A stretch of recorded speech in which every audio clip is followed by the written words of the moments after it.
Tampakta irang leitre naga kuki khatnariba asida maitaina mayamba ama oina mayaida leiraga khamdoksi haina koigi CM gi wafam ama panba koigi phongdokpagi paw ma yaure oza samnang soza kamai thamini oza Big Brothers habase koi manipur gi puari da adum hairaga lapani maitai singna ko hojiksu manipur gi population se phana yamna hongba ahongba dimo agabik disparities na jingba ko mayam gi issues mayam koina nainari amara madana even SIR to da koi singna ba adagi den ta NRC to da ba yarak ta ba siguma mayam sing adagi ILP gi kana si effective oidabra ro tangai fadana masian effective ohen ba gi mayam koina kana to masi yengba laibani hojik particularly lina hayo potu kenu neba anta point do tampakta irang leitre haibase kana masi kuhi maitai singna maitai na mayamba moina lawgadabani haibasini aduna Big Brother gi role si aina harise 53% gi chang bodi leirangani hojik se ko woi Big Brother se aduna ni akoina mamang da haikriba do hojik manipur da tongan ba mapan gi ithin mayam dagi majority chauvinism gi element dagi irrational minority complexity gi kano pot se koina thengnaraga lakoni maramdi manipur gi itihas da hokhiba sai lisang sang thenghang da mapalam gi ithin changakpa dharam gi mingda racial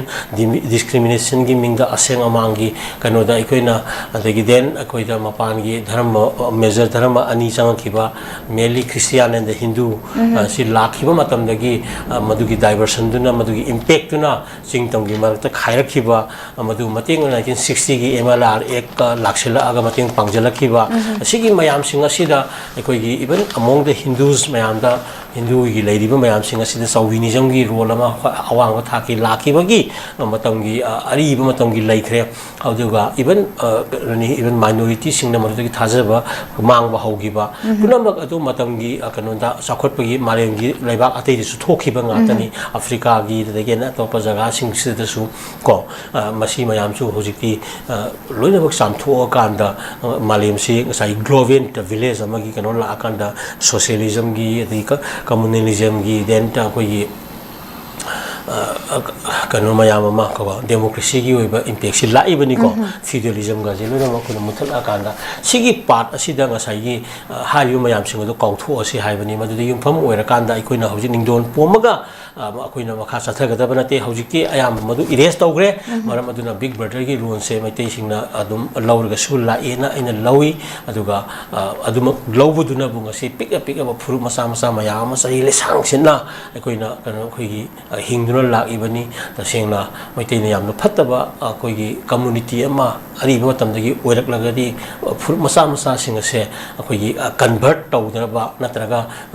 loisan ba haiba tare sigumba se agi history ama oiramba suyai leiramba suyai madu manipur gi kana even puyada natraga manipur gi kanoda akoigi chronicle even saitharon kumba gi account da manipur gi history gi account da adabana fur masa sing loisan gi wari se ngasi phaw thengnadabani masina ikoina Big Brother gi role do lauri hoisu lauri apik kharam gi kong gi koireng gi lairibo ko furup singa se koi protect to gani akoi gi chap marna isini no momdi akoi da charo morong da na history gi kano mayam ma akoi amata gi ko no ina akoi laigrabani ko amasi concept ta sini Big Brother haiba se amasi lehendana ba khona ba tongan ba British ki matam dagi ko akoi adam divisi policy ma mai pak na lakhre matam du ni naga ku ki haiba asai gi exclusive area haidana leirakanda excluded area leidana administered area bo the konjalaka lakhibagi wari madagi divine policy lakpa hilberi khaidopagi wari atena matamgi wari ngatni manipur gi sanglaba la sai lising ani ahum gi itihas ta ai khoina leiribode British ki makha sai 53 khadane aduga hojik India ma kha da 49 dagi laiba sai 100 ki sai ji pasala ka da sai chama ga kun gi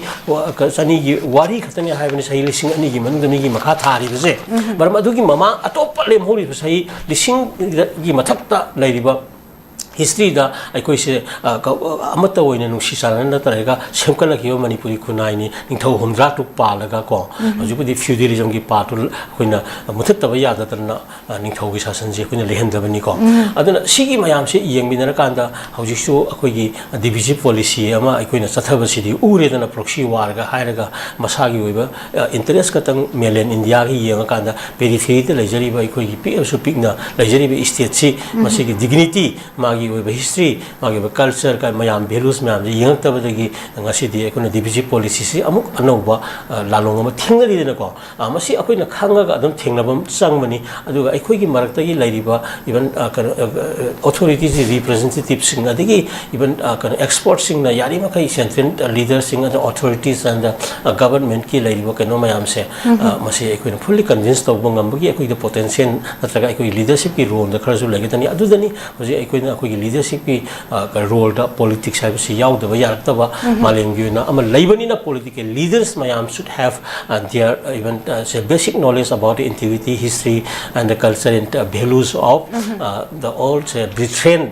not less than 39 say ethnic communities of Manipur se khanga kanda masugi opposite tawrakanda swaidani akoina article 371C je north ki India gi Nagaland or Mizoram or Meghalaya or Arunachal Pradesh mayam se their territory had been protected already by article 371C gi makhada laibani but Manipur is still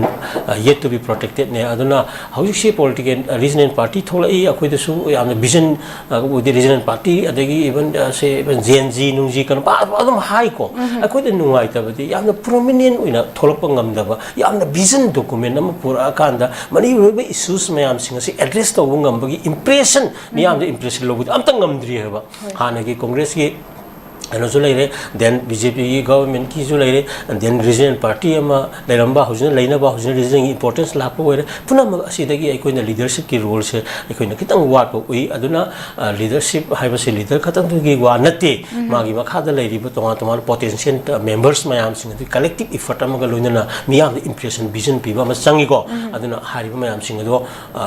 yenga kan da aikoina article 371 sigi makha da aikoina constitution guarantee ama khak lobusina Miyangi Kanomako about historically evolved territorial integrity of Manipur should be safeguarded under Article 371 and DE or of the Constitution of India se sin maru oyena nanam thamningi ko Mazam mathang da mulak jabda kogi